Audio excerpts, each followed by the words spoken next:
Hello student, welcome in today's session. Today we are going to learn about the phylum Arthropoda.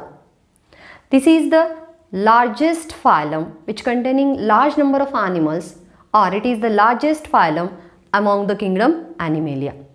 Kingdom Animalia मध्ये या phylum मध्ये जास्त organisms सापडतात, जास्त animals सापडतात, म्हणून आपण याला largest phylum म्हणतो. That is the phylum Arthropoda.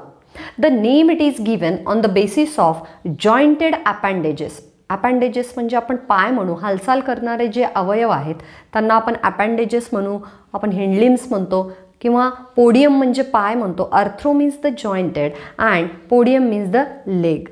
The phylum which are having the organisms which have jointed appendages therefore called as Arthropoda. हे नाव का दिले गेलेलं आहे? या ऑर्गॅनिझम्सला खूप पाय असतात आणि ते सगळे जॉईन असतात बॉडीच्या लॅटरल सर्फेसेसला. Okay, that organisms from the phylum arthropoda they are omnipresent. Omnipresent means they are present everywhere. They can present on the land, they can present on the trees, they can present in the air, they can present inside the water also. That means they can present inside every environment. आपण म्हणू खूप salty कंडिशनमध्ये, खूप thermal कंडिशनमध्ये, खूप temperature असलेल्या कंडिशनमध्ये, थंड वातावरणात सगळीकडे ते आपल्याला सापडतात, म्हणून त्यांना ओमनीप्रेझेंट म्हणायचं. They are solitary also means they are present alone. ते एकटे सुद्धा सापडतात. They are free living also means they are not jointed with any another surfaces. They are sedentary also. बघा, ते फ्री लिव्हिंग तर आहेत, ते मोकळे आहेत, ते एकटे आहेत, ते सर्वीकडे प्रेझेंट आहेत. दे are present in the groups also, therefore they are also called as colonial. ते कॉलोनीजमध्ये सुद्धा सापडतात, म्हणून आपण त्यांना कॉलोनियल सुद्धा म्हणू. And some organism that branchioles, they are sedentary. That branchioles, these are the organisms which are attached to the surfaces of rocks, surfaces of stones, or surfaces of any another organism or the trees. Means some organisms are solitary, some organisms are free living, some organisms are sedentary and some organisms are colonial. म्हणजे प्रत्येक प्रकारचे organisms आपल्याला phylum आर्थ्रोपोडामध्ये बघायला मिळतात. Okay, they R parasitic and the blood suckers. That parasitic means the organism, असे organism जे दुसऱ्या ऑर्गॅनिझमच्या शरीराच्या वर किंवा शरीराच्या आत त्यांच्या पोषणासाठी अवलंबून असतात, त्या ऑर्गॅनिझम्सला आपण पॅरासाइट्स म्हणू. आर्थ्रोपोडा ह्या फायलममधले ऑर्गॅनिझम्स हे दुसऱ्या ऑर्गॅनिझमवर त्यांच्या पोषणासाठी अवलंबून असतात, म्हणून त्यांना सुद्धा पॅरासिटिक म्हणू. And they are sanguivorous also. Sanguivorous means they are blood suckers. That are the blood bugs आपण म्हणू, ढेकून म्हणू.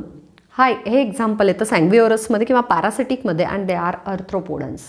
Okay, that they are having the bilateral symmetry means their body is divided into 2 equal half part when we draw a central imaginary axis. आपण जर बॉडीच्या मध्यभागातून एक imaginary रे सोडली तर बॉडीचे बरोबर 2 भाग पडतात. The body is divided into 2 equal halves, therefore it is called as bilateral symmetry. Okay, that body is made up of 3 germinal layers, therefore called as triploblastic. That is the ectoderm, mesoderm and endoderm. Body he originate होते, बॉडीचे organs हे तयार होतात 3 basic लेअरपासून, म्हणून triploblastic म्हणून. They are having the digestive tract is complete.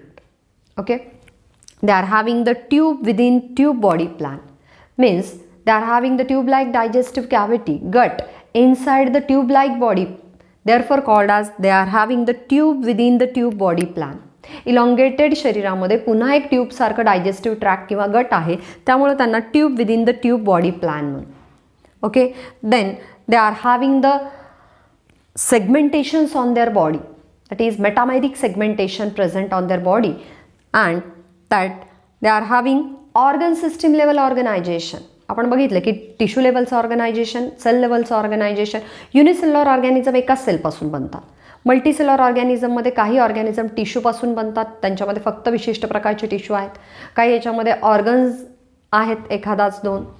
तर काही याच्यामध्ये ऑर्गन सिस्टीम आहे. That means they are having excretory system, reproductive system, then nervous system, then locomotory system. Different systems are there there organization. त्यांचं संघटन कसं बनलेलं आहे? Organ system लेवलचं आहे. म्हणजे खूप सारे ऑर्गन मिळून वेगवेगळ्या ऑर्गन सिस्टीम तयार करतात. Okay, then they are having exoskeleton means their body is having chitinous covering on outside of their body, therefore called as exoskeleton. बॉडीला आधार देण्यासाठी स्केलेटन आहे, कायटिननी बनलेलं आहे. Chitin it is one of the polysaccharide. ती एक कॉम्प्लेक्स शुगर आहे आणि कॉम्प्लेक्स शुगरपासून बाहेरचं आवरण बनलेलं आहे. जसं की एक्झाम्पल कॉकरोच, क्रॅब्स, प्रॉन्स, त्यांच्या बाहेरचं वातावरण हे कठीण बनलेलं आहे. Therefore called as exoskeleton. Just like we are having endoskeleton made up of calcium carbonate. In that same way, the cockroaches, prawns, they are having exoskeleton which is made up of chitin and calcium carbonate also. Body is divided into that head, thorax and abdomen. जसं कॉकरोचेसमध्ये बघता तुम्ही वरचा भाग head, trunk लेवलचा हा भाग that thorax आणि खालचा भाग ॲबडॉमनचा आहे. Okay. Then the digestive system, it is complete. Digestive tract complete आहे. Tube within the tube body plan. Okay. Circulatory system means the transportation system, it is an open type. That means circulatory fluid, it is flow within the open cavities, that is called sinuses, which is called as hemocoel. Hemocoel मधून blood किंवा circulatory fluid वाहतं म्हणून circulatory system कशी आहे? Open आहे. Circulation हे blood closed blood वेसलमधून होत नाही म्हणून आपण याला ओपन सर्क्युलेटरी सिस्टीम म्हणूया.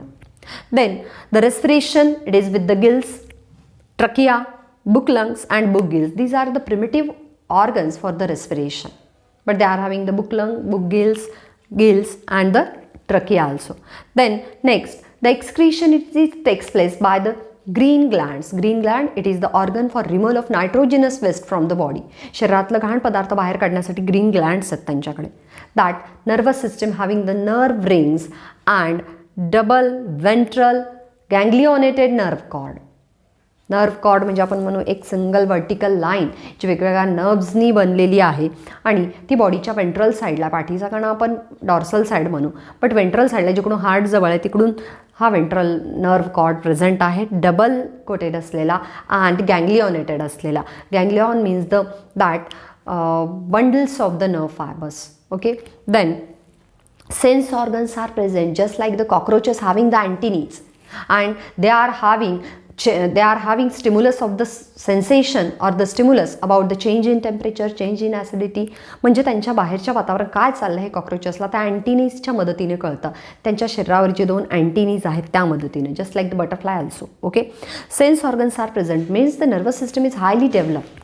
Then the sexual dimorphism is there. That means male and female organs or male and female organisms are different, therefore called as sexual dimorphism. Male and female gametes are not present within the same body, they are different, they are separate, therefore called as sexual dimorphism is there. But some organisms also shows the polymorphism, just like the honeybees. Honeybees having one of the queen, honeybees having the drones, that is the male workers, and they are also having the female worker. These 3 bees, they are different in slightly different in the color, they are different in the shape and size also, therefore they also shows the polymorphism, means a single organism showing the different types of structures. Then they also showing the metamorphosis. That means the organisms like the insect, just like that honeybees असेल, आपण म्हणू ती आधी अंडी घालते नंतर ती बीमध्ये कन्वर्ट होते, तसंच आपण म्हणू बटरफ्लाय. जस्ट त्याच्यामध्ये आपल्याला काय बघायला मिळेल की आधी बटरफ्लाय अंडी घालते, त्यानंतर त्याचं कॅटरपिलर तयार होतं, त्यानंतर आपण म्हणू ककून तयार होतो आणि ती कशामध्ये डेव्हलप होते? फ्लायमध्ये डेव्हलप होते. Okay. They showing the metamorphosis means they showing the many changes in the external structure. Okay. Then that sexual dimorphism is there. That means sexual reproduction is present. Okay. That examples are honeybee, cockroaches, butterfly, scorpion, prawn and the millipedes. Millipedes means that organisms having the many legs, pair of many appendages, many legs, and they are joined at the lateral surfaces of body. These are the different characters which are belongs to the phylum Arthropoda. Arthro means the jointed and podium means the legs. They are having jointed appendages. They are solitary, एकटेही असतात, ते free living असतात, पण ते सगळीकडे present आहेत म्हणून त्यांना ओमनी प्रेझेंट म्हणू आपण. पण कधी कधी ब्रँकिल्ससारखे ऑर्गॅनिझम हे सरफेसला चिटकून असतात म्हणून सिडेंटरीसुद्धा म्हणू. काही ऑर्गॅनिझम्स यांच्यापैकी पॅरासिटिक आहेत तर काही ब्लड सकर्स आहेत, सँग्विओरस म्हणू ज्यांना.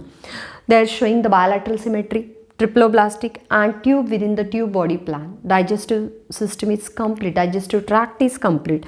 Then the body shows the organ system level organization, metameric segmentation also, and chitinous exoskeleton. बॉडीच्या बाहेरून कठीण कव्हर आहे ते कायटिन या पॉलिसॅकॅराइडने बनलेले. Body is divided into abdomen, thorax and the head, or the head, thorax and abdomen.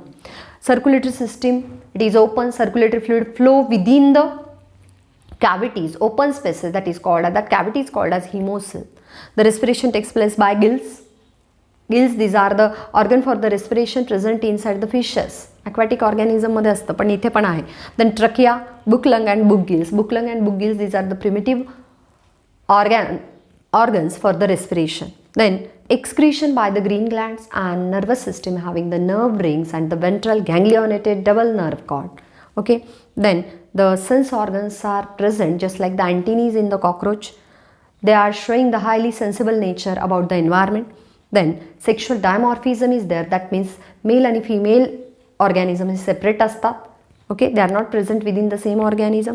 आणि काही ऑर्गॅनिझममध्ये तर पॉलिमॉर्फिझम आहे, एकाच ऑर्गॅनिझमच्या लाईफमध्ये वेगवेगळ्या स्टेजेस दिसतात.